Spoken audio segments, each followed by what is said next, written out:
Karibuni, wewe, karibuni wote. That simply means welcome, you, and welcome to each and every one of you. Thank you for watching this video. Thank you for those who've subscribed to my channel. Thank you so much for your support.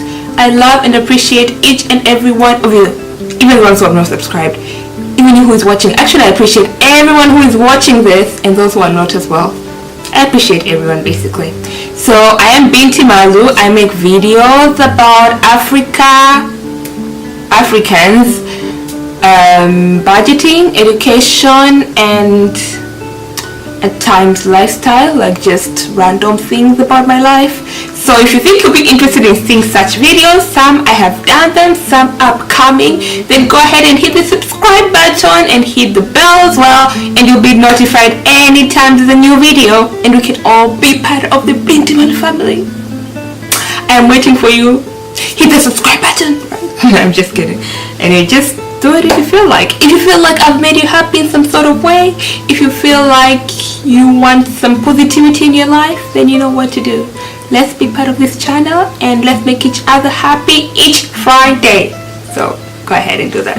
So this video is going to be tips for international students. It's a continuation from my previous video, which I will link somewhere in the screen, either the left or right corner. I haven't gotten the use of it yet, and you can check it out before or after this. It's really your choice. There is no order to this.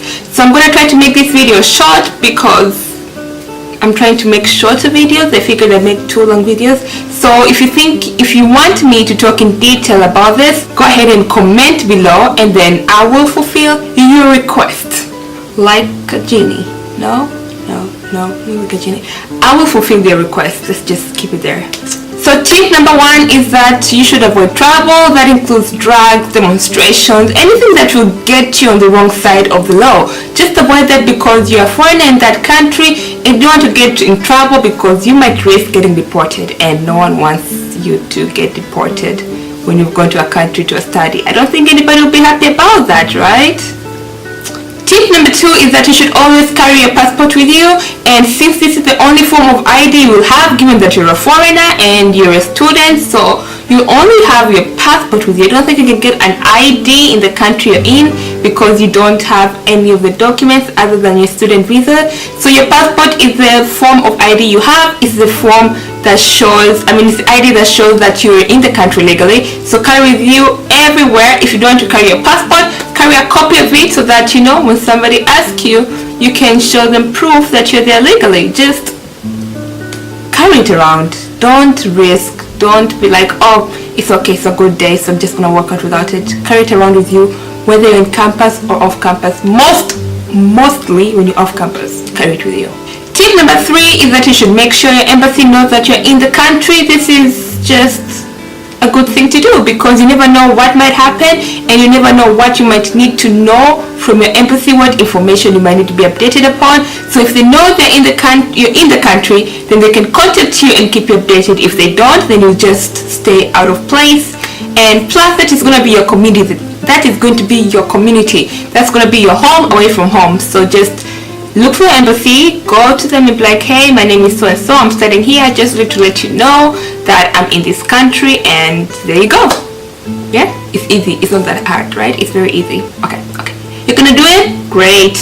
Tip number 4 is find out employment opportunities in school. If you're an international student, you are allowed about 20 hours a week to be working under your student visa. So go ahead and search for those opportunities and make yourself some money, because you're gonna need money at some point, and you're gonna get broke at some point if you're not already. So try to look for a job while you can. Just look for a job. Tip number 5 is that you should focus on what brought you to the country.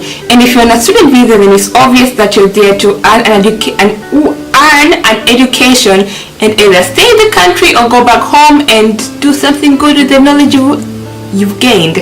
So when you go to the country, don't go and start lazing around and just be like, oh, I got into the country, so I'm just gonna forsake education and do whatever I want to do. If you find something that makes your mind, turn, or if something that you believe is developing your life or is going to benefit you in your future and is something good you're doing, then that's okay, I guess. but just remember your main focus is education, and don't get carried away by other things like working and the luxury of the things they have around there. You're gonna get there someday. Just deal with education for now. Tip number 6 is that try to have a good GPA. Now in the US, a good GPA is about 2.0 is what you need to stay in school. However, I would say 3.0 is considered as a good GPA. If you have a good GPA, to look good in your resume, and you'll be able to get scholarships based on education.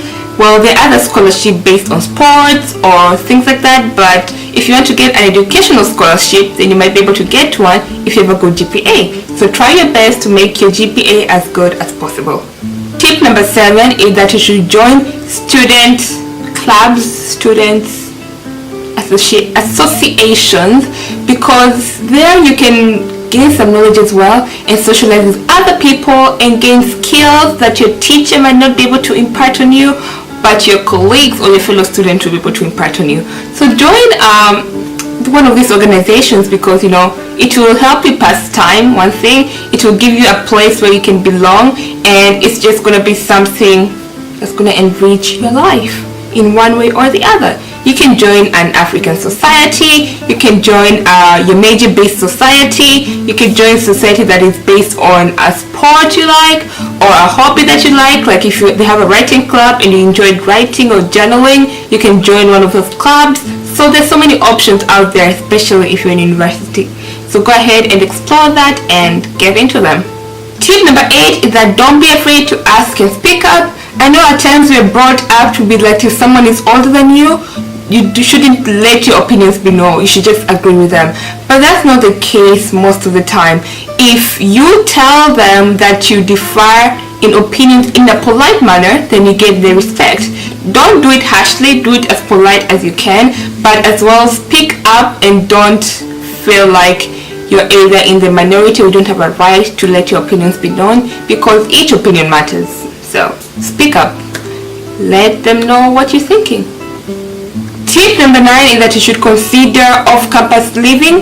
However, I should put a disclaimer. You should only consider this after your first semester or your first year in the university. You need to know your surroundings before you live off campus, and once you are comfortable with the surroundings or have enough knowledge, then you can decide to live off campus. It's going to be harder if you live off campus, and adjusting to everything is going to be a bit difficult, but once you know your surroundings, know how the system works, then if you're living off campus, you're already used to the place. Living off campus is really cheaper than living on campus, so that's why many people prefer to live off campus.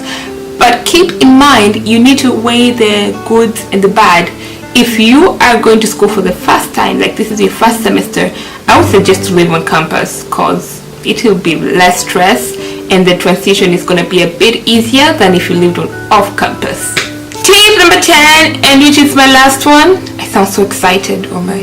Tip number 10 is that you should attend orientation, because this is whereby you get to know your dorm members, your fellow classmates that you're going to graduate together. Some of them will take your classes with at some point in the course of your education.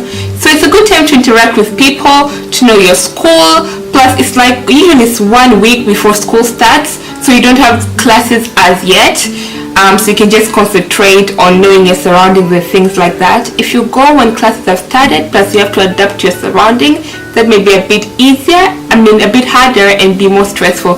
So attend orientation and make it a bit easier for you to adapt to your surroundings at school. So those are 10 tips, and guys, if you think these tips are helpful, then give me a thumbs up so that I can know that they're helping someone out there. If you have any suggestion, if you've been an international student before and there is insight you'd like to share with people who are joining the international students club for the first time, then you can go ahead and leave them in the comment below so that we can share our knowledge. So yeah, that is it for this video. Thank you for watching, and once again, if you think this video was helpful in some way or you'd like to see more videos from me, then go ahead and hit the subscribe button and then you'll be part of the team. Bye guys, see you in my next video. Kwaheri. Bye. Like to shout out to Penny. Girl, I saw you. Thank you for commenting on the videos and for your support all the way from Namibia. Or is it Nambia? I'm hoping it's Namibia. Nambia. Thank you so much, girl. Shout out to you. Now we have someone to shout out to. Much love to you. Thank you for watching the videos and your support. I appreciate it, and my sister appreciates your kindness towards my harshness towards her. Thanks, girl.